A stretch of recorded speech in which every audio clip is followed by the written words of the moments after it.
Hello friends, नमस्ते, प्रणाम। मैं सालू मिश्रा अपनी चैनल से स्वागत करती हूँ। तो आज मैं लेकर आई हूँ दिल को आकर्षित कर देने वाला ये कजरी गीत है। तो आप लोग सुनिए, जैसा भी लगे कमेंट में ज़रूर बताना। अच्छा लगे लाइक से सब्सक्राइब करना और फुल वॉच में वीडियो को देखना, स्किप ना करिएगा आप लोग। तो चलिए सुनाते हैं। आशा नहीं पूरा विश्वास है कि आप लोग सपोर्ट जरूर करेंगे। बहुत सुंदर एक कजरी गीत है, भक्ति कजरी गीत।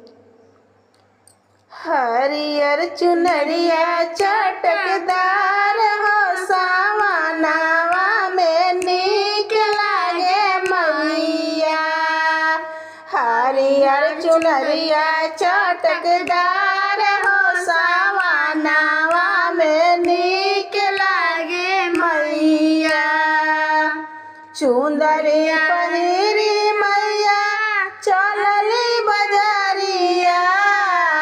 चुंदरी पहिरी मैया चलली बजारिया। किने लगली टिकुली से नूरावा सावनावा में नीक लागे मैया। किने लगली टिकुली से नूरावा सावनावा में नीक लागे मैया। सेनुरो न देव मनिहरिया निहार लग रूपावा।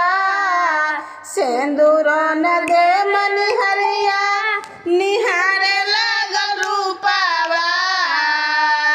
कवन लोक से आई लो भवानी हो कि बड़ा अनमोल बड़े रूपावा।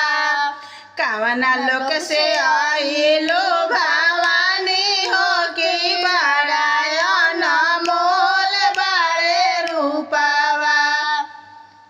हरियर चुनरिया चटकदार हो सावनावा में नीक लागे मैया। हरियर चुनरिया चटकदार हो सावनावा में नीक लागे मैया। चुंदरी पहिरी मैया चलली बजाए। चुंदरी पहिरी मैया चलली बजारिया।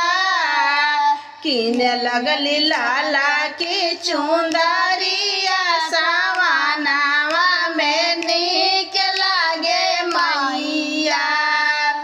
किने लगली लाला की चुंदरिया सावनावा में नीक लागे मैया।